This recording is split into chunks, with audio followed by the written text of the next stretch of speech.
Bismillah, Assalamualaikum warahmatullahi wabarakatuh. Waalaikumsalam warahmatullahi wabarakatuh. Alhamdulillahi wa kafa, Itulah. wassalatu wassalamu ala rasulillahi mustafa, wa ala alihi wa ashabihi, wa man tabi'ahum bi ihsanin ila yaumiddin amma ba'd. Nah, insyaallah di pertemuan pagi hari ini, ya, kita lanjutkan pembahasan kita dalam materi hadis qudsi yang mana pertemuan-pertemuan sebelumnya kita telah bahas ya hadis-hadis dari firman Allah Subhanahu wa taala melalui lisan ya Rasulullah Sallallahu Alaihi Wasallam ya. Namun sebelum itu ya kita sudah sekitar seminggu ya berlalu ya, bagaimana kita menyaksikan ujian yang ditimpa kepada saudara-saudara kita ya, musibah yang mereka alami ya. Walaupun ya seperti yang kita setelah bahas bersama, wa ma asobakum min musibatin famin nafsik ya. Musibah yang datang kepada diri kalian itu dari kesalahan kalian sendiri ya. Namun di sisi lain ya barang siapa yang diuji Allah dan dia lulus ya maka akan diganjar sebanyak-banyaknya ya.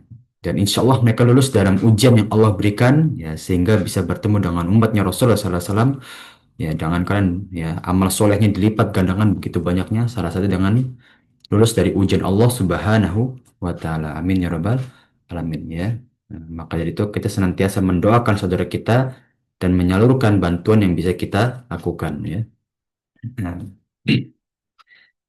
maka kita masuk ke dalam pembahasan hadis ya.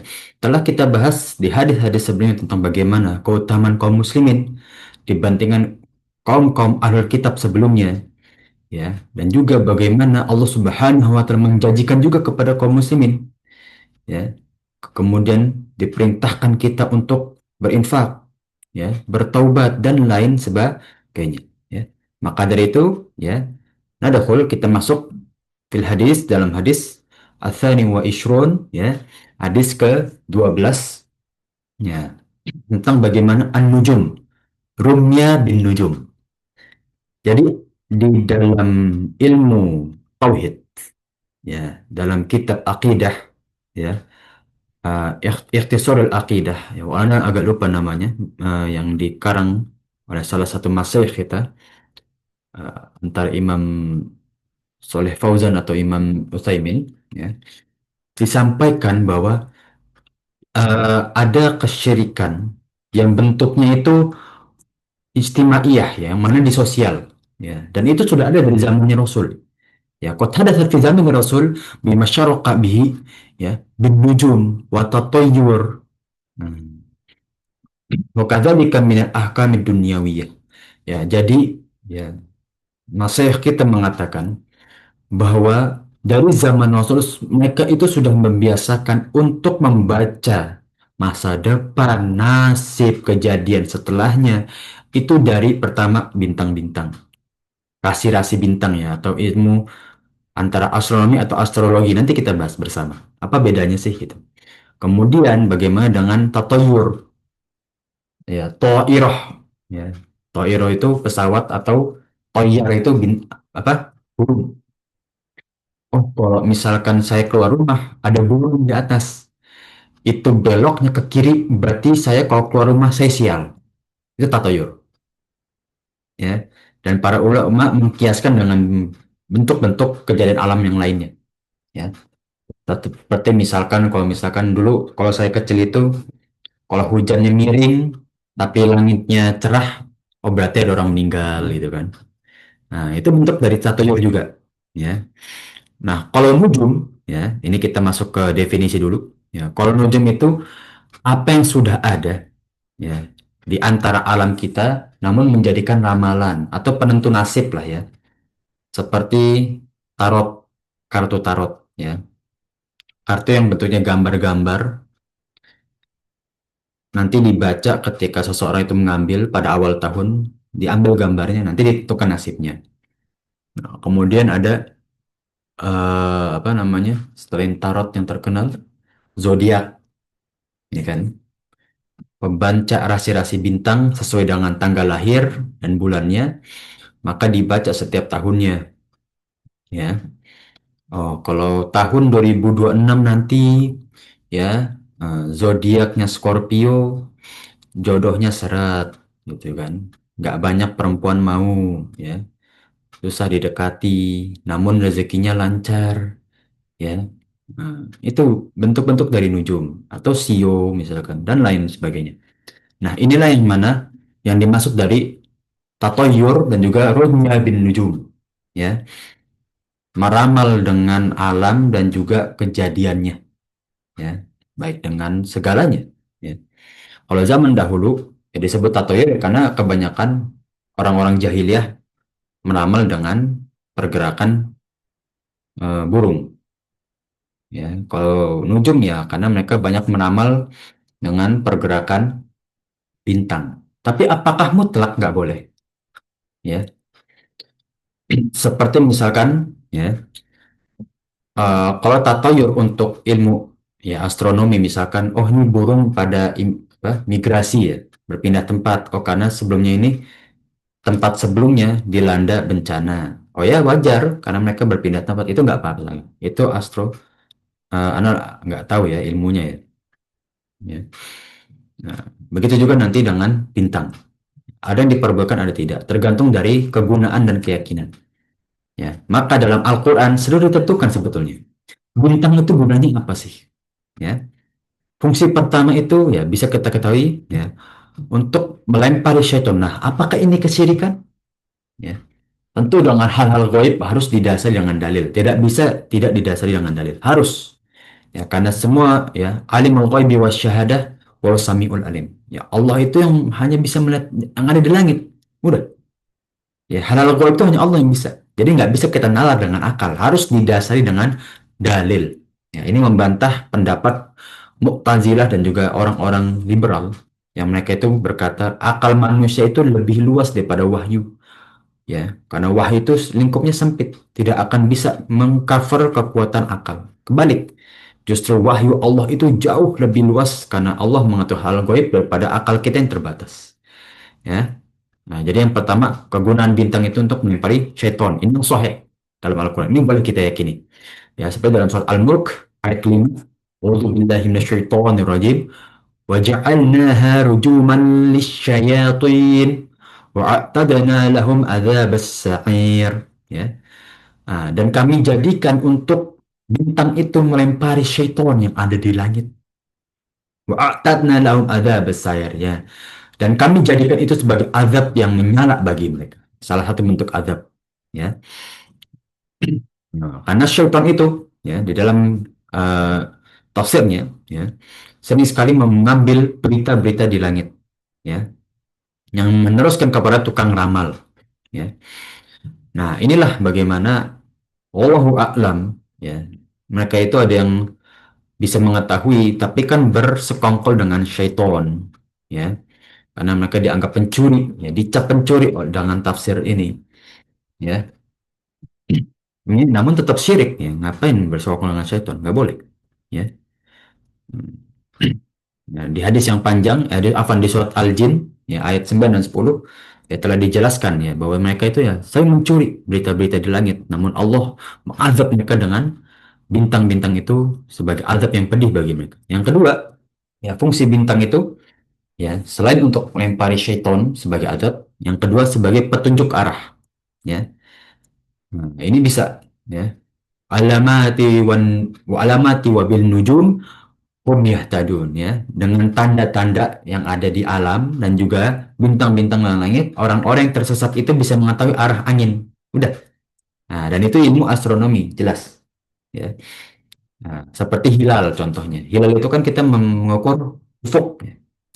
Oh ini bulan sudah naik berapa derajat setelah ufuk ya. Kalau misalkan Indonesia itu kan dibatasi dua ya, itu masih khilaf para jamaah sekalian. Ada beberapa tempat itu, Anda pernah lihat di Brazil ya, kayak Majma ulamanya Brazil ya, itu 1,3 bahkan. Jadi kalau udah 1,3 ke atas, maka sudah mengatakan itu sudah masuk Ramadan atau sudah pindah bulan. Di Indonesia aja, kadang di beberapa tempat, 3 tempat lebih, 2,5 derajat aja masih di ijma'kan, masih dimusyawarahkan. Ya, tapi walau alam ya nggak apa-apa. Tapi itu tetap sahih kok, nggak masalah. Ya. Atau hisab, ya kalau di Indonesia ada hisab ya seperti Muhammadiyah, mereka pakai hisab. Ya,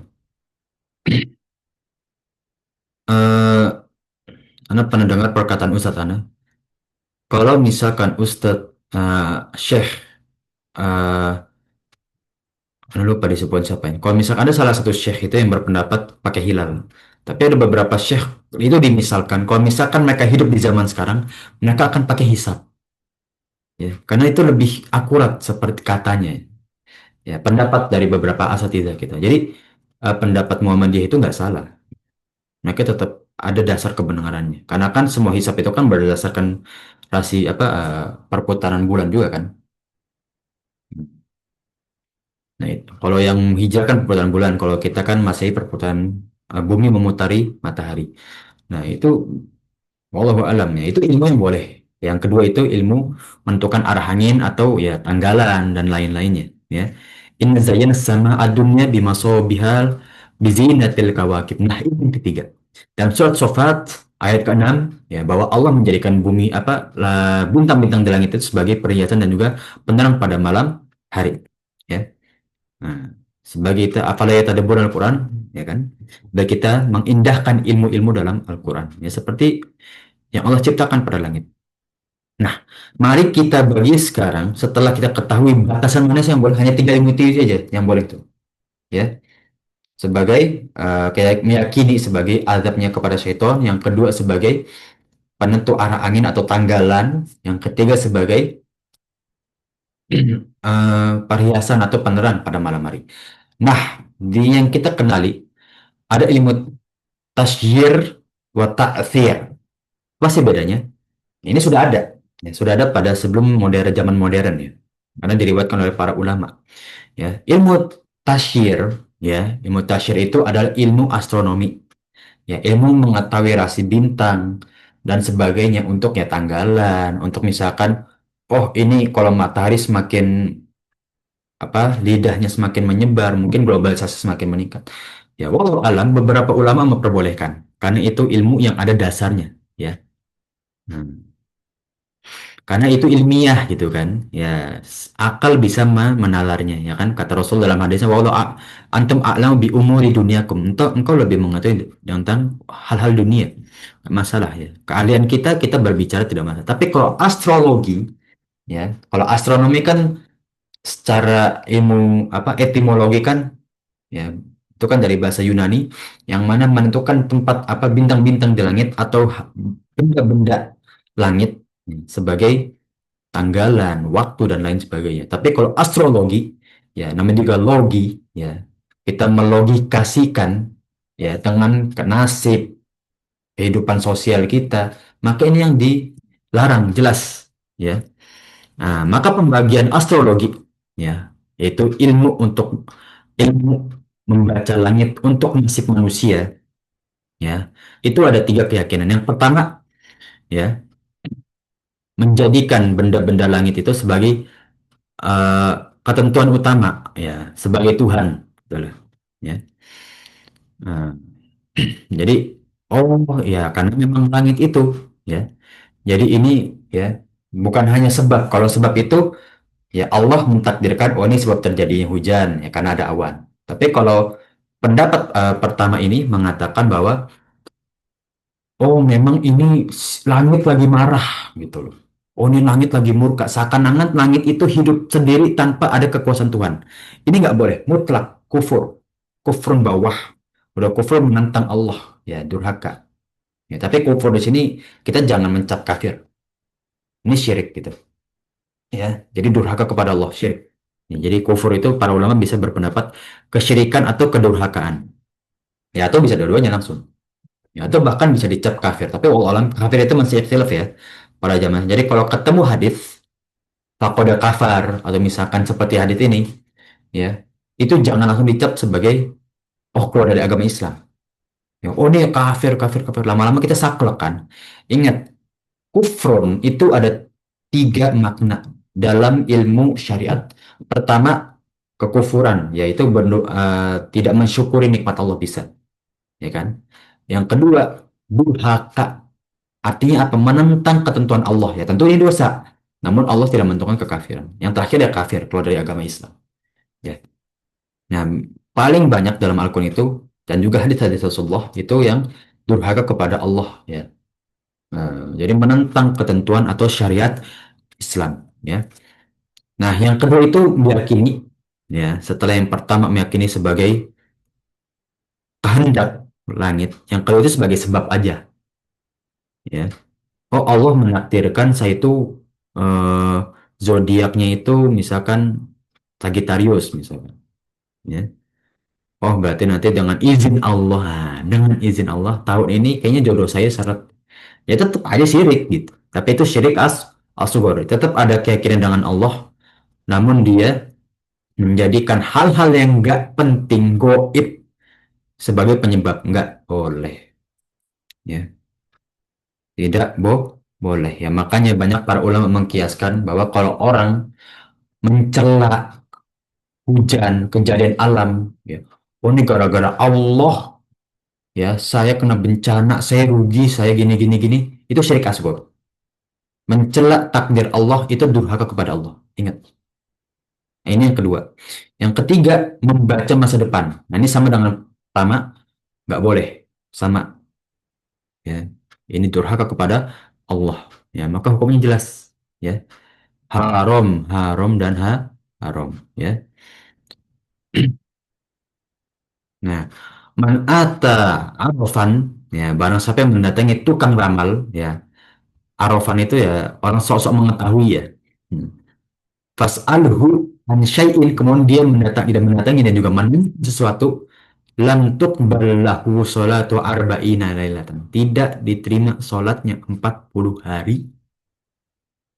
Ingat ya, hati-hati itu. Ya, apapun itu bentuknya, ya. Ya, sama dari hadis yang lain, man ataka hidan au arafan ya, fasaddaqahu dan meyakini udah didatangi diyakini bima yaqul faqad kafara bima anzala ala Muhammad bima unzila ala Muhammad. Ya, barang siapa yang mendatangkan seorang kahin dukun dan orang-orang peramal arafan, fasaddaqahu dan meyakininya, faqad bima yaqul apa yang ia sampaikan dan katakan, faqad kafar bima unzila bihi Muhammad alal Muhammad. Ya, maka dia kufur durhaka kepada apa yang didatangkan kepada Nabi Muhammad Shallallahu Alaihi Wasallam. Ya, jelas bahwa ini haram. Kita nggak boleh menentang syariat Islam. Ya, nah, karena semua itu kekhususan Allah. Inna Allah indahu ilmu sa'ah. Ya, wa nizal ghaiba wa ya'lamu ma fil arham. Ya, wa matadri nafsan bima taksibu godan ya wa matadri nafsan bi ayyi ardin tamutu innallaha alimun khabir. Dijelaskan sudah kalau Allah itu yang punya ilmu tentang waktu, ilmu tentang kegaiban, di rahim ibu-ibu kita ya, nggak ada dari manusia yang bisa mengetahui karena Allah itu maha mengetahui lagi maha mengenal. Nggak ada yang lebih mengetahui daripada Allah, tidak ada yang bisa mengenal hambanya sendiri kecuali Allah Subhanahu wa taala ya. Nah, Nah, ini dia bagaimana kita harus meyakini seluruh bentuk astrologi, membaca rasi bintang, ilmu alam, dijadikan nasib manusia, nasib dunia, syirik, durhaka kepada Allah. Hmm. Maka dari itu kita masuk ke dalam hadis ya, maaf ya cukup panjang ya agar kita harus tahu dasar utama ya dalam ilmu bintang. Ya, seperti di hadis Zaid bin Khalid Al-Juhani radhiyallahu anhu ya, yaqul ia berkata sallallahu Rasulullah sallallahu alaihi wasallam ya. Jadi di sini Zaid bin Khalid Al-Juhani mengisahkan kita sholat bersama Rasulullah SAW sholat subuh, sholat subuh bil Hudaybiyah di tanah Hudaybiyah ala itris samain kanat minal lailah ya. Ah, nah, di mana malam itu ya turun hujan ya. Istri sama itu diturunkan hujan ya, atau bahasa lainnya mator dalam bahasa Arab. Hujan istri sama kanat minalailah ya. Falaman sorofa aqbala 'alan nas. Nah, ini bukti bahwa Rasulullah SAW itu kalau habis sholat menatap para jamaahnya setelah berzikir, ya, atau di tengah zikirnya, dan juga sering menasihati setelah sholat, ya. Nah, falaman sorofa aqbala 'alan nas, ya. Setelah selesai zikir, kemudian membalikkan badannya kepada makmum, ya, faqala hal tadruna madza qala rabbukum. Ya, jadi ketika sholat subuh, ada sholat subuh itu Rasulullah didapatkan wahyu. Apa kalian tahu apa yang dikatakan Rob kalian? Maka para sahabat berkata, qalu Allahu wa rasuluhu a'lam. Allah dan Rasulnya lebih mengetahui. Qala asbaha min ibadi mu'minun bi wa kafirun. Ya. Kata Allah, ya, asbaha min ibadi mu'minun bi au kafirun, ya.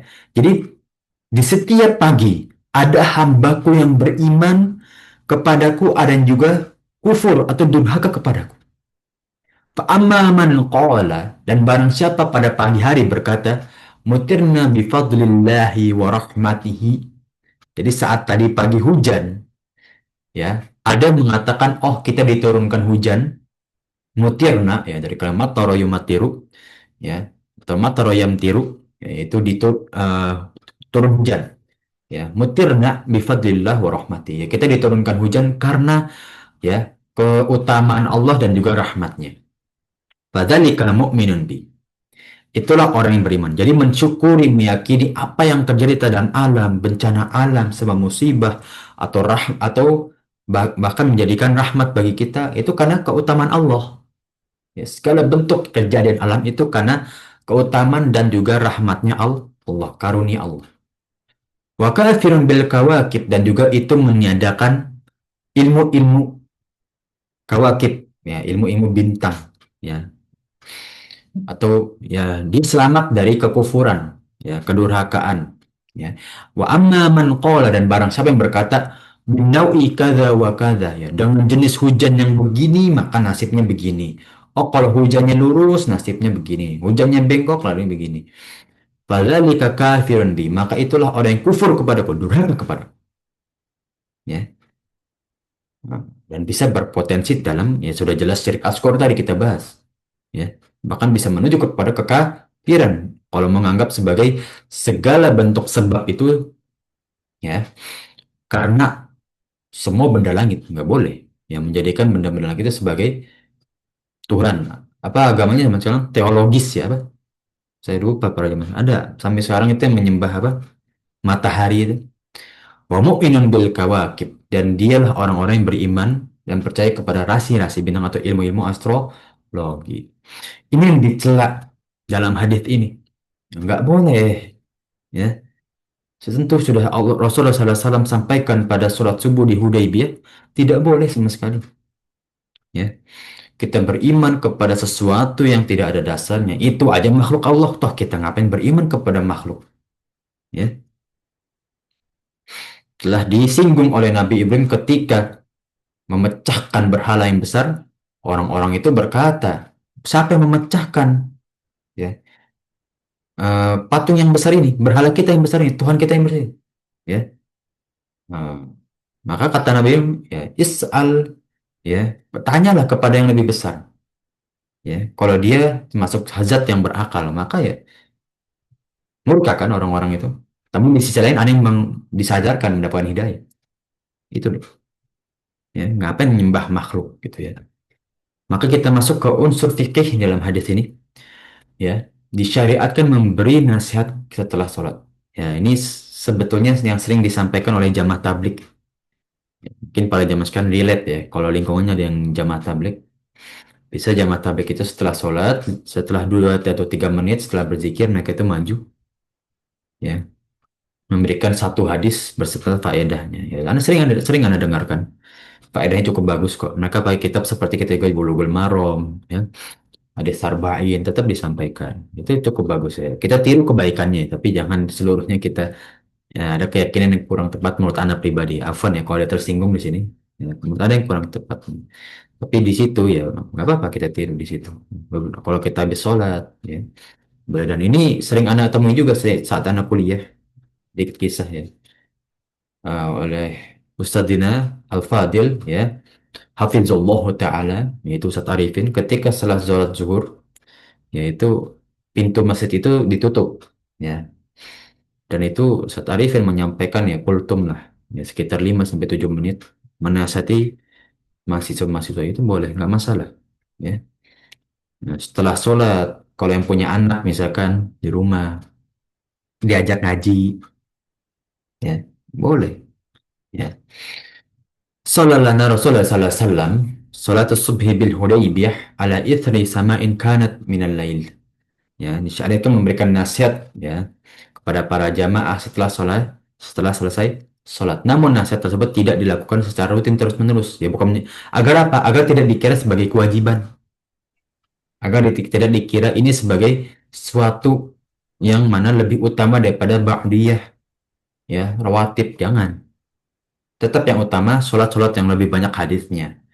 Ya, ini hanya sebagai segelintir syariat, tidak selalu. Ya, bahkan ya kalau kita temui di Masjid Nabawi, Masjidil Arwah, mana selama sholat belum pernah ya para imam itu menasihati. Ya. Walau alam, apaan yang terlalu cepat pulangnya walau alamnya. Nah, nah maka di syariatkan ketika dalam waktu-waktu paceklik atau dalam waktu-waktu butuh kita menasihati seperti zaman sekarang ya, seperti sekarang ini kondisi kita banyak yang mendapatkan musibah ya, kita sampaikan nasihat untuk membantu, untuk bersabar juga, untuk kita motivasi semoga Allah menggantikan dengan yang lebih baik dan seterusnya. Dikit-dikit aja nggak apa. Yang kedua, disunahkan bagi imam untuk menghadap ke arah makmum setelah sholat. Nah, ini banyak hadisnya, nggak cuma di sini. Dan itu bukan termasuk insirofil makanis sholah. Itu nggak termasuk dari berpindah. Ya, ya maksudnya berpindah di sini nggak masuk. Kan ada dalil barang siapa yang setelah sholat ya dan tetap di tempatnya, maka dia berzikir, maka berzikir bersama malaikat. Untuk imam lebih khusus ya. Nah, nah, Imam Bukhari telah rahimahullah taala telah mengkhususkan dalam bab ya, bab yastaqbilul imam munnas idas salam. Bahkan diberikan bab khusus ya. Berarti ya diperbolehkan ya, disunahkan bagi para imam berpaling ke arah makmum ketika setelah salam. Allahumma antas salam wa minkas salam tabarak tarabana ya zal jalal wal ikram. Setelah itu berpaling. Ya, istighfar membaca zikir ini berpaling. Jadi ketika la ilaha illallah wahdahu la syarikalah sudah menghadap imam. Ya. Dan di hadis-hadis yang lain ya dianjurkan. Yang ketiga dianjurkan untuk menyampaikan ilmu melalui metode dengan tanya jawab. Agar apa? Agar bisa menganalisis, identifikasi. Yang kedua, kita melihat karakteristik murid. Ada murid itu terlalu idealistis ya, terlalu pede ya. Dua pernah mengajar ketika bertanya, ya, ini hukumnya apa? Oh, pasti satu hukumnya ini. Oh, pasti ya. Saya tanya kembali, pasti. Oh, pasti Sat. Ya, padahal sudah keliru. Wah, dia karakteristiknya berbeda. Jadi kita tahu karakteristik dari murid kita ketika kita tanya kembali gitu kan. Ya. Itulah tadi para sahabat Allah wa Rasuluh alam. Ya, mereka tahu kedudukan mereka itu jauh dibandingkan Allah dan Rasul. Ya, seandainya kan ada yang menjawab ini dan itu tanpa ilmu ya Rasulullah akan melihat oh berarti ini orang seperti ini. Ya. Nah, berarti harus punya pembekalan khusus kepada orang ini, gitu kan? Nah, menyampaikan metode tanya jawab memiliki beberapa kelebihan. Di antaranya menjadikan ilmu lebih menancap dan diingat karena ada diskusi. Ya. Nah, ada memori lebih ya. Dalam ilmu apa pendidikan itu namanya behavioristik ya.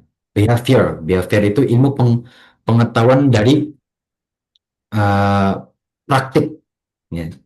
Beda sama kognitif itu memahami ya. Kelebihannya behavior itu lebih melekat karena dia mendapatkan pengalaman dari suatu kejadian. Nah, itu ditempuh dengan salah satunya dengan tanya jawab ya. Makanya kalau ditanya ujian tuh butuhnya apa sih ya ini ya. Ujian tuh butuhnya seperti ini dan para ulama juga setuju kan ya. Yang kedua, murid menjadi lebih fokus pada pembelajaran. Karena kan dituntut untuk berpikir kan.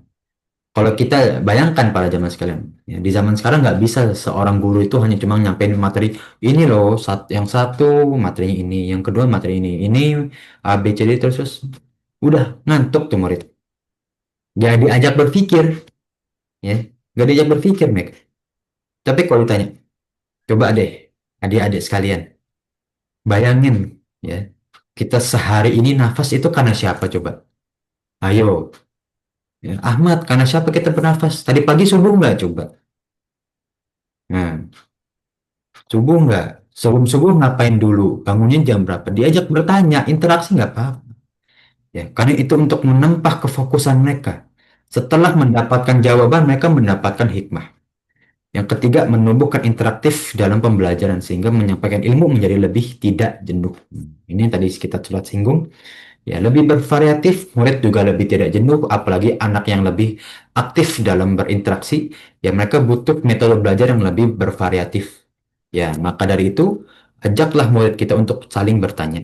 Atau anak-anak kita lebih tepatnya, kepada bapak-bapak dan ibu-ibu ya, ikhwani wa akhwati, ya, untuk tanya jawab. Ya. Pulang sekolah, mana nak kabarnya sehat? Gitu. Sehat. Lemes nggak? Mau makan apa? Sekolah belajar apa? Tanyain.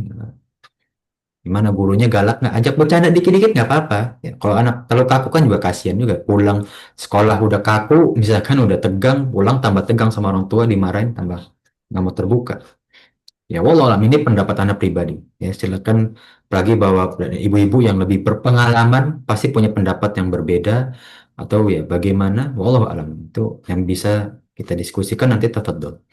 Yang keempat, unsur fikih dalam hadis ini disyariatkan mengatakan Allahu a'lam.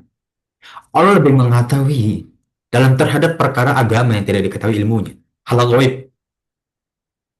Sampai sekarang yang tadi kita sebutkan di pertemuan yang lalu tentang masalah takdir, masalah apapun, ya, itu Allahu a'lam sudah, ya kan?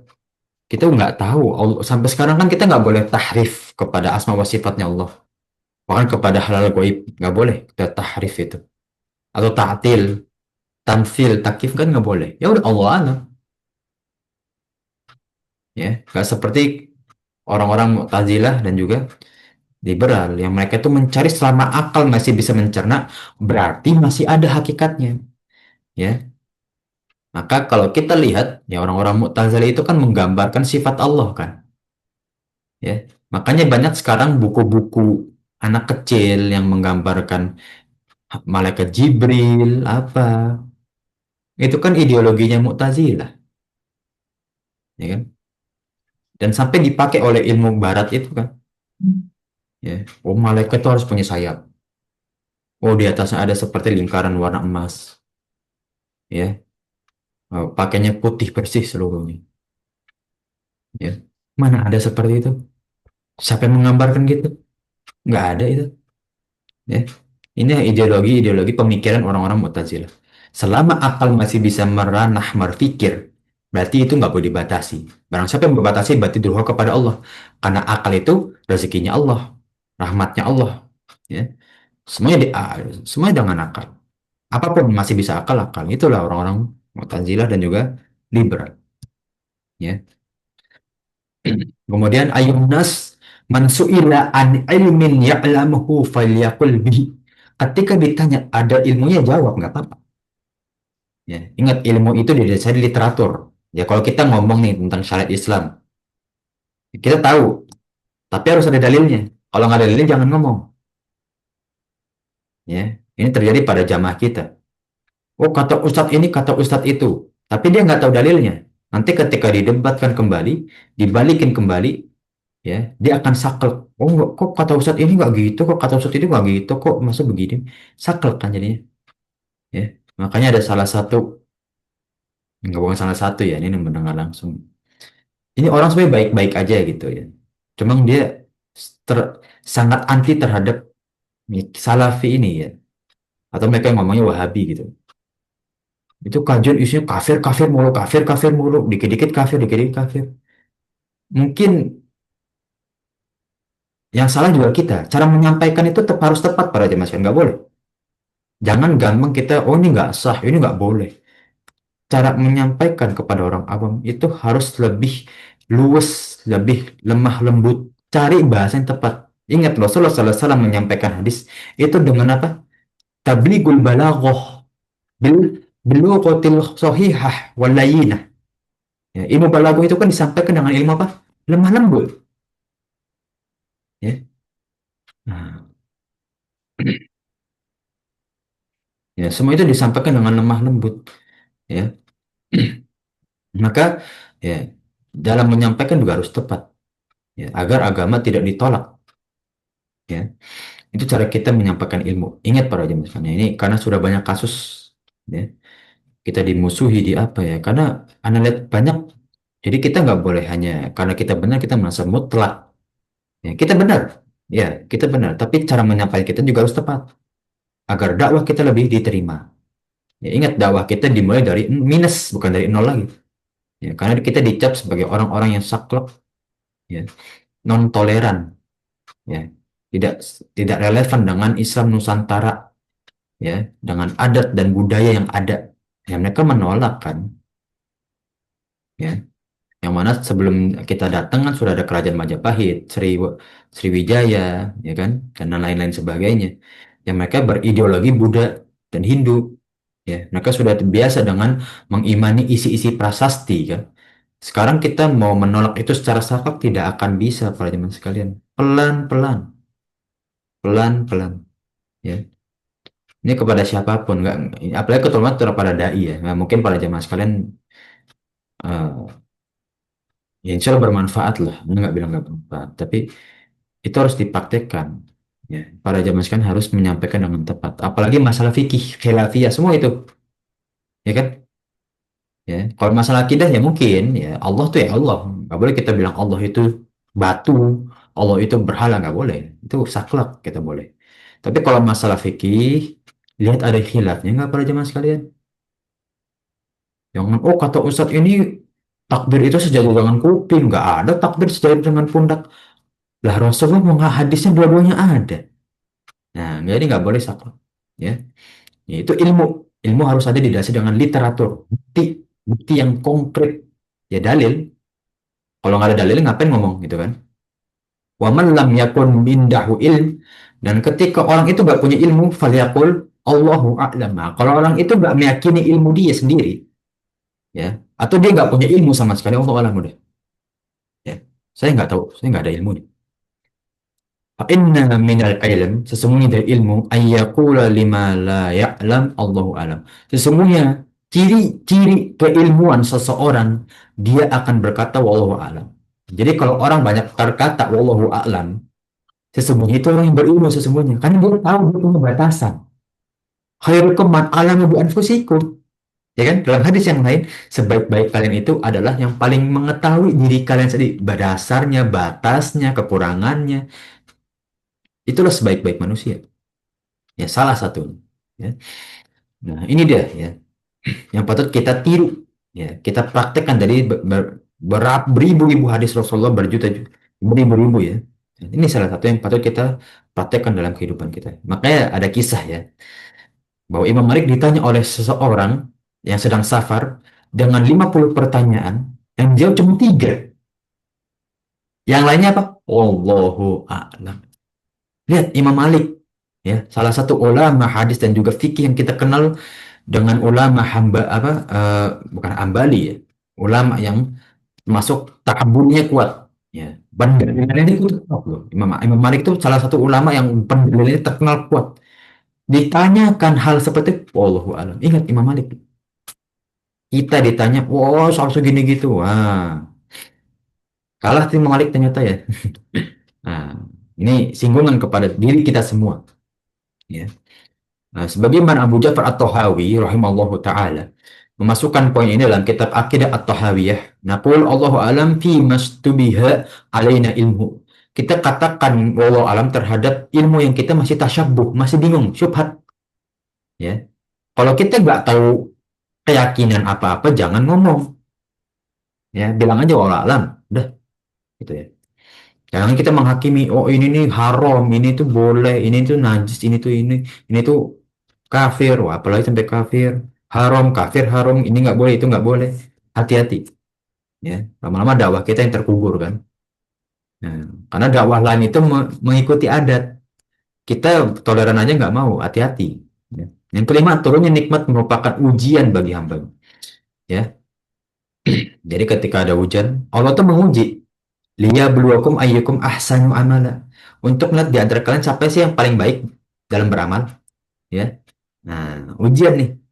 Kalau dia tahu itu dari Allah, mensyukuri, memuji Allah, mengetahui bahwa itu rahmat dan karunia Allah. Kalau kita malah, walau jangan kita ya, ada orang malah, oh berarti hujan ini menandakan kesialan. Hujannya miring pada malam hari. Oh, ini hujan ini bertanda bahwa nanti di pagi hari akan ada kecelakaan. Karena hujan pada malam itu menandakan ada kecelakaan pada siang dan paginya.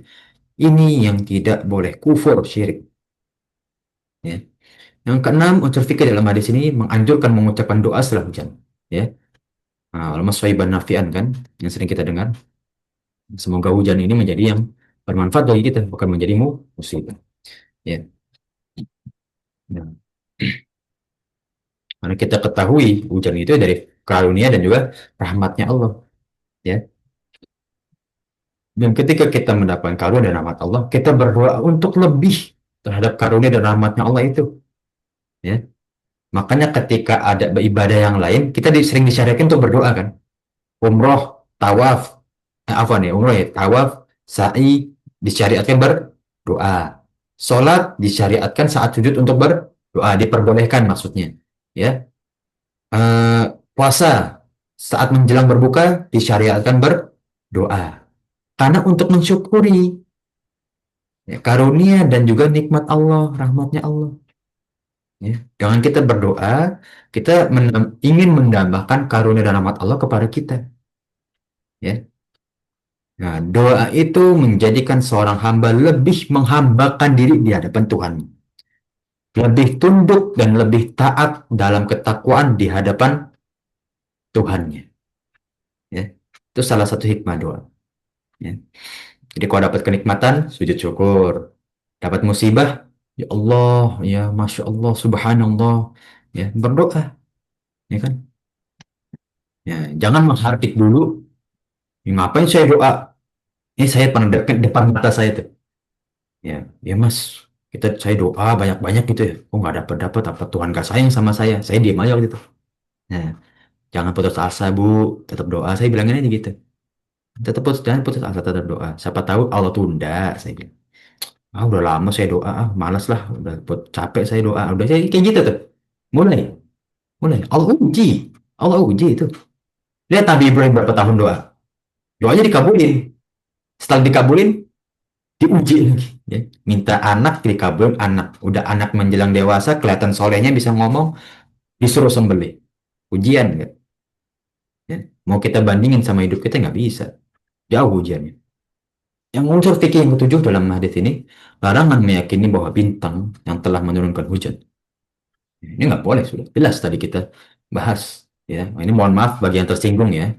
Masih mungkin yang masih tarot, sio atau zodiak, Ana sekali lagi mohon maaf. Tapi ini Ana sampaikan sejujur-jujurnya. Ya, mohon maaf kalau ada ucapan yang kurang berkenan atau yang menyinggung atau terlalu menusuk ya. Nah, bagi yang masih meyakini, tapi ini Ana sampaikan saja. Ya, tafadhol, Ana nggak bisa memaksakan. Ya, nah ini sudah jelas bahwa dalam ayat yang tadi kita, hadis yang tadi kita bahas, dan juga ayat-ayat dalam surat Al-Mulk, surat Jin, As-Saffat, ya, bahwa telah jelas bahwa Allah Subhanahu wa Ta'ala menetapkan ilmu langit hanya sebagian saja. Jelas hanya untuk melempari syaitan, menunjukkan arah dan juga tanggalan waktu untuk mengindahkan malam hari dan juga meneranginya, ya. Dan para ulama sepakat bahwa ilmu yang diperbolehkan itu astronomi ya tadi, tanggalan dan waktu, bukan astrologi, ya. Ilmu-ilmu untuk taksir, ya, menetapkan sesuatu dengan bintang, ya. Ini ya pendapat dari para ulama yang ana izin sampaikan, ya tidak boleh. Ya, tidak boleh, ya. Anna sababnal ma'a sabba. Sungguh kami benar-benar telah mencurahkan air. Yaitu karena Allah. Ya. Bukan karena hukum alam, hukum ini. Oh, berarti kalau hujan berarti ada yang marah di langit. Ya. Seperti orang-orang ya yang meyakini bahwa kalau ada hujan itu ada dewa yang menangisi kita. Ya. Nah, kalau hujan yang mendatangkan bencana berarti dewa tersebut murka. Ya nggak boleh. Ingat anna sobab nama asobba. Ya. Kita yang telah menyebabkan turunnya hujan, ya. Turunnya air, bukan yang lain-lain. Apalagi makhluk. Apalagi mereka diyakini berdiri sendiri sampai disembah. Wallahu alam itu bentuk kesyirikan. Sekali lagi ya, mohon maaf ya, bagi mungkin yang masih meyakini atau mungkin masih ya tercimpung dalam dunia seperti ini atau bahkan mencari nafkahnya seperti ini, Anda sekali lagi minta maaf sebesar-besarnya. Nah, Anda hanya menyampaikan apa yang para ulama sepakati dan juga mereka berpendapat tentu dari literatur ayat dan hadis yang sahih ya. Allahu a'lam bishawab ya. Hmm. Ini yang bisa Anda sampaikan dari pendeknya pengetahuan Anda dan kurangnya keilmuan Anda ya tentang bagaimana ru'ya bin nujum wa tatoyur ya, menetapkan sesuatu dari benda-benda langit, bintang ya, bahkan meramalnya menjadikan nasib dan juga tatoyur ya, menentukan nasib dan juga kejadian dengan kejadian alam ya. Wallahu a'lam bishawab ya. Nah, tafadhol mungkin dari para jamaah yang ada, yang lain bila ingin ada yang bertanya atau berdiskusi bersama, tafadhol Bismillah, Ustadz, ya. mengamati masyarakat saat ini ya, terutama di kelas menengah ke atas, bahwa ketika ada hajat, mungkin juga bukan semua kelas lah, itu kita tidak bisa menggolongkan itu. Apabila ada hajat apapun itu eh, yang tinggal di Indonesia ini kan tahu betul bahwa cuaca dan lain-lain itu sangat bisa mengganggu acara, misalnya Iya. seperti itu. Nah, itu baik baik IO atau event organizer atau semuanya lah itu selalu berdekatan dengan apa yang namanya pawang-pawang itu. Oh ya, sahih. Pawang-pawang itu. Jadi bahkan keluarga-keluarga gitu kadang kita mau bikin Hmm. ini nih gimana ya? Mau menyebar garam lah apa, menusuk-nusuk cabe, bawang, begitu-begitu untuk menghilangkan segala macam yang sudah ditakdirkan oleh Allah untuk turun di bumi. Nah, itu tuh bagaimana kita menyikapi jika berada di situasi seperti itu. Oke, Bismillah ya. Nah, ini seperti yang terjadi pada zaman Rasul. Jadi, yang terjadi pada zaman Rasul itu, ini dikiaskan. Seperti sejajan yang menangkal jin masuk. Gak ada seperti itu. Ya. Nah, maka orang-orang yang dianggap pintar, ya, atau ya pawang hujan tadi, ya, mereka nggak bisa menghalangi halal goib. Ya, tentu nggak bisa. Apa dasarnya? Allah nggak memberikan ilmu itu kepada manusia. Kalau bisa menjadi seperti itu, pasti Rasulullah SAW sudah menyampaikannya. Nggak mungkin Rasulullah nggak menyampaikan ilmu tersebut. Ya, bahwa ada manusia nanti yang bisa menangkal takdir Allah, menangkal bencana alam, hujan. Ya, bahkan sudah Anda 2 kali melihat kejadian langsung, Ya, walaupun ini nggak langsung ya, apa lewat YouTube-nya. Ada nikahan, oh ini orang kafir, orang kafir. Jadi nikahan dia sendiri dan dia menyampaikan. Nah, ini membuktikan bahwa ini nggak benar. Orang kafir pun dia mendatangkan pawang hujan. Nggak lama setelah resepsi, hujan turun. Dan orang kafir itu berkata, udah, saya nggak bakal manggil lagi pawang hujan. Nggak guna, kata dia. Hujan-hujan tetap, longsor-longsor, kata dia. Nggak bakal bisa ada yang nangkal. Nah, itu udah diyakini. Ya, orang yang, mohon maaf, di luar Islam, kafir saja sudah meyakini. Ini nggak benar, nggak ada namanya gini-gini. Ya. Nah, seperti yang terjadi pada apa? Yang dinamain remote AC, apa? Remote hujan itu. Ya, ya, saat jampi-jampi pada penyelenggaraan olahraga apa F1 tetap hujan. Ini bukti nggak benar, nggak benar. Ya. Dan tadi disampaikan bahwa dalam surat Jin ayat 9 dan 10 bahwasannya para syaitan itu hanya mencuri beberapa kabar, enggak semuanya, sedikit. Dan apakah mereka pasti mendatangkannya kepada seluruh dukun? Enggak mungkin, ya. Bisa jadi dukun itu yang dikibulin gitu kan. Bohong. Semuanya kebohongan. Adapun bila benar sirik karena bermain dengan jin, ya. Alladzi yuwaswisu bihi fi sudurin nas, afwan. Ya. Itu kan dari syaitan, ya. Apa namanya? Susuk ya, ini buat untuk mempercakap pribadi seseorang. Ya bisa memang, ya. Tapi dari jin, ya kan? Ya, atau dulu pas di pondokan itu terkenal apa? Bukan jelangkung apa? Leak. Kepala orang yang putus nggak, Allah mana nggak tahu itu, karena nggak pernah lihat ya sama sekali kayak gitu-gitu. Tapi ya itu keyakinan aja. Dan itu permasalahannya di Indonesia ini apa nih? Anda sedikit perpanjang ya. Kenapa sih kok bisa sampai kayak gitu sih di Indonesia? Ya, bahkan di luar negeri pun misalkan. Karena edukasi kita terhadap suatu yang ilmiah itu rendah. Ya, orang itu kadang selalu dicekokin namanya adat gitu loh. Padahal adat aja harus bersendikan dengan syariat. Ya. Seluruh adat itu harus bersendikan syariat. Ini boleh, ini tidak. Kok bisa gitu, Ustaz? Lah kan adat-adat aja. Ya, itu yang pernah Anda sampaikan dulu. Nah, pernah KKN, ya. Nyembelih kepala kambing, darahnya ditumpahin ke merah putih agar apa? Oh, agar berkah. Ya. Gak ada musibah dalam perlombaan ini. Buat apa kayak gitu? Syirik kan itu adat.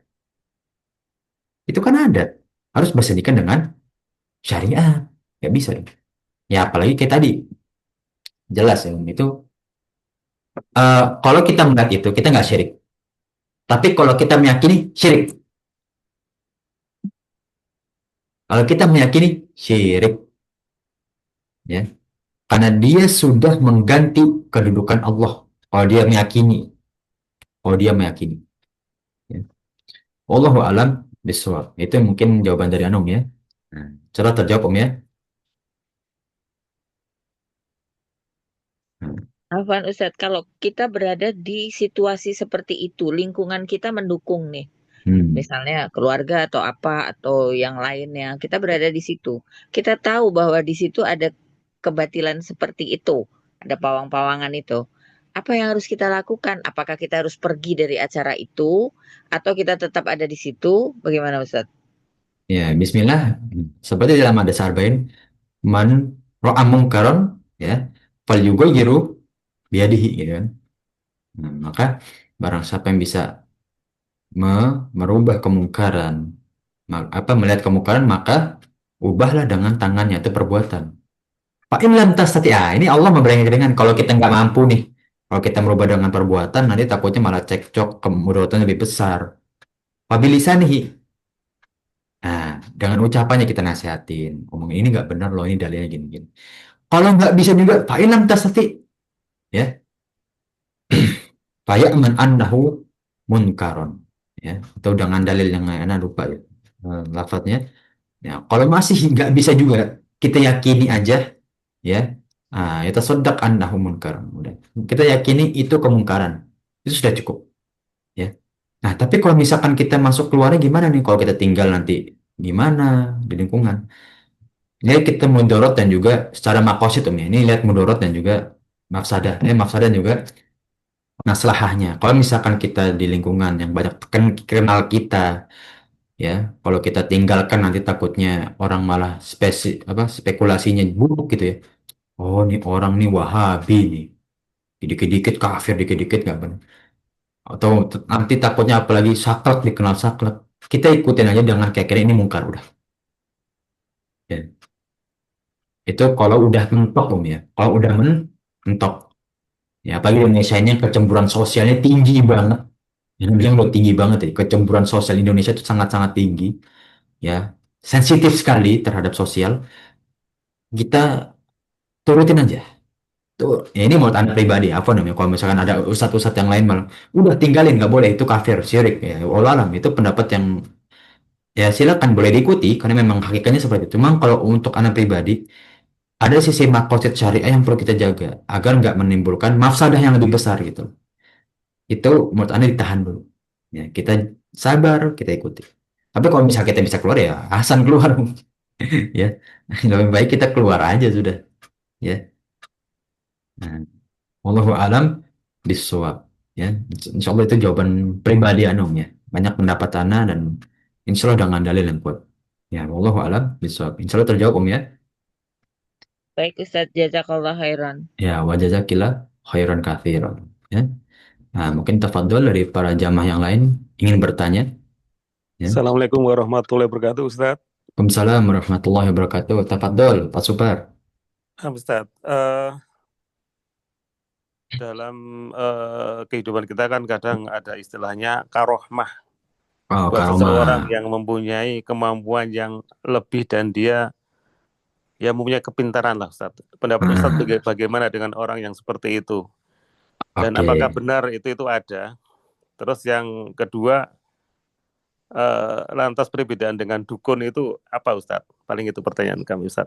Assalamualaikum warahmatullahi wabarakatuh. Waalaikumsalam warahmatullahi wabarakatuh. Tadi kita sampaikan hal-hal gaib itu sampai sekarang manusia nggak bisa menentukan. Nggak bisa sama sekali.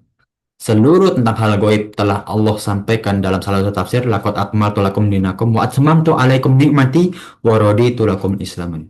Seluruh tentang agama telah Allah sempurnakan. Dalam hal gaib itu sudah Allah sempurnakan. Nggak ada lagi yang orang bisa mengetahui hal gaib. Ilmu sa'ah tadi telah kita sampaikan ya tentang kemudian kejadian nanti apa itu nggak bakal mungkin. Yang ada di langit Allah tuh ya paling tahu yang ada di langit dan kita nggak ada yang tahu. Ya tentang bagaimana karomah ya kita bagaimana menyikapinya gitu kan berbeda dengan dukun. Ya ini kan seperti orang-orang Syiah itu kan. Makanya beberapa ulama bahkan orang-orang Mu'tazilah Khawarij yang kita anggap aja udah saklek ya. Itu mereka beranggapan Syiah itu bukan Islam karena meyakini bahwa Rasulullah itu bukan Rasul sesungguhnya. Sesungguhnya itu Ali. Ali itu punya karomah. Namanya ilmu laduni. Ya, makanya kiai mereka itu kan diyakini masih punya ilmu laduni. Ilmu laduni itu apa? Mukjizat dan wahyu yang turun setelah Rasulullah. Nggak ada itu sebetulnya. Karomah, laduni, itu bentuk dari kesyirikan dan kebohongan orang-orang Syiah. Jelas itu Pak Super. Ini pribadi Ana, Nah, itu ya Ustaz. jelas. Ya. Nggak ada tuh Pak Super, karomah gitu ya. Iya, Oh, makanya kan kadang maaf Ustaz, kadang dikemas dalam informasi, oh si Kiai itu punya karohmah, itu ini itu. Kan ada yang berkembang seperti itu Ustaz, di lingkungan Hmm. ya. Iya, itu ada di pondok-pondok, mohon maaf ya, orang pondok, ngomongnya pondok salafi itu bukan maksudnya manhaj salafi, tapi pondok tradisional, ya. Betul Ustaz. Itu nggak ada namanya, mereka sampai menyembah, apa, bukan menyembah, apa, bahasa Jawanya apa, sungkem, apa, sungkemnya sungkem Penghulu, kaki, ya, penghulu enggak, kali Ustaz. penghulu Penghulu, gitu ya, penghulu gitu, ya penghulu itu melebih-lebihkan. lebih-lebih guru, ya itu nggak ada kayak gitu kan. Ya, mereka yang meyakini kiainya mereka punya karomah, ya, itu nggak seperti itu, ya. Mereka hanya berbohong seperti itu ya. Seperti mohon maaf, Anak singgung langsung nih ya Hmm. terhadap habaib-habaib itu ya kan. Ada puasa mutih, itu kan benar-benar mereka sampaikan itu kalau di daerah dulu saya ngaji itu di Cipanas apa Ciapus ya, saya lupa. Ya, itu daerah Bogor itu. Mereka menyampaikan, ya. Saya dulu pernah sama Habib soalnya pas cuma alhamdulillah Allah memberikan hidayah. Itu kan ada puasa mutih, ada ini itu kan kesyirikan. Iya, nggak ada tuntunan Ustaz ya. Nggak ada itu. Itu akidah Pak Suwan. Mohon maaf, ini akidah loh soalnya. Akidah. Dan itu non toleran kita. Itu saya bilang, oh mohon maaf, ini tidak ada dasarnya. Kalau ada, silahkan mana dalil. Ada nggak Rasul? Ya nggak, bukan Rasul udah tentu nggak ada. Maksudnya orang setelah Rasulullah bisa mendapatkan wahyu. Ada nggak? Hmm, Nggak ada kan Pak Super. Dalam Al-Quran tetapkan Allah. Ya. Rasul saja yang terakhir yang mendapatkan wahyu. betul Ustaz. Sudah. Nah, jadi nggak ada ya. Terus ada dalil. Ya. Nah, nggak ada Rasul setelahku, insya Allah. Itu kan tambahan dari Mu'tazilah itu. Karena pernah dalilnya kata anak. Itu di buku Pak Sukar, itu di buku. Ini dalil bu, buat buatan orang. Dan itu parah itu. Nah, wah itu parah. Ya itu di kitab tasawuf saya pernah lihat soalnya. Nah, dan itu mengerikan ya. Banyak orang menjadikan dalil. Walau alam bisa. Itu ya Pak Sukar ya. Nah, Ustadz, jazakallahu khairan atas pencerahannya, Ustadz. Assalamualaikum Wajah warahmatullahi wabarakatuh. Waalaikumsalam warahmatullahi wabarakatuh. Nah, itu peringatan juga kita kalau kaji sesuatu hati-hati. Mau buka kitab, lihat siapa yang nulis gitu kan. Penerbitnya dari mana. Setelah kita lihat Ustadz dan penerbitnya, lihat literaturnya tepat nggak. Ya, ini seperti ini anak cari nih. Tafsirannya benar nggak sesuai dengan Ibnu Katsir atau tafsir Sa'di nggak? Saya lihat. Ya, minimal begitu atau tafsir Muyassar yang lebih mudah dipahami. Kalau lihat dalil, ya lihat aja dari Bulughul Maram, lebih mudah dipahami zaman sekarang. Ya, kalau nggak ketemu di Bulughul Maram, bisa lihat di Sahih Bukhari online kan ada. Itu sangat mengerikan zaman sekarang itu sangat dimanipulasi. Allah alam bisawab. Nah, tafadhol dari para jamaah yang lain bila ada yang ingin ditanyakan atau didiskusikan, hmm, ya berkaitan dengan tatoyur, ya rumah bin nujum, kesyirikan itu yang sekarang zaman itu. Dan ini nggak cuma anak muda ya, mungkin ini hanya pengguna yang anak nggak walau alam, anak nggak tahu yang lain ya. Banyak sekali anak muda itu mencari jodoh. Oh, kalau saya Sagittarius, saya contoh Scorpio. Itu apa gitu ya? Nggak ada gitu ya. Ilmu apa seperti itu? Rasulullah nikah sama Aisyah, Ummu Kulsum, Juwairoh, sama yang lainnya nggak ada. Nikah-nikah aja. Ya. Allah alam bisawab. Ya. Nah, bila tidak ada atau sudah cukup pembahasan kita, ya insya Allah kita akhiri ya pertemuan kita pada pagi hari ini. Ya insya Allah ilmu yang kita temukan menjadi amal jariah kita di sisi Allah Subhanahu wa Ta'ala Amin. dan menjadi pemberat amal soleh kita di hari akhir. Amin ya rabbal Amin. alamin. Amin. Amin. Amin. Insya Allah kita bisa bertemu dengan umat Rasulullah SAW dengan kalian dosa-dosa kita telah diampuni, amal soleh kita dilipat gandakan dan menuju pintu surga yang kita inginkan. Amin ya rabbal alamin. Ya, nah, Ana minta maaf bila ada kekurangan atau kekeliruan dari kita bahas bersama atau ucapan dari diri Ana yang kurang berkenan. Sekali lagi Ana minta maaf sebesar-besarnya. Ya, sekali lagi kita saling mengingat saudara kita yang telah seminggu ya. Terakhir Anda baca berita sudah 1.500 korban dan hampir 700 yang hilang belum ditemukan. Dan berdoa bersama agar ya mereka diberi kesabaran, diganti dengan yang lebih baik dan meningkatkan ketakwaan dan keimanan saudara-saudara kita yang berada di Sumatera. Amin ya rabbal alamin. Ya, barakallahu fikum walhamdulillah. Nakhtatim kita tutup dengan doa kafaratul majlis. Subhanakallahumma wa bihamdika asyhadu an la ilaha illa anta astaghfiruka wa atubu ilaik.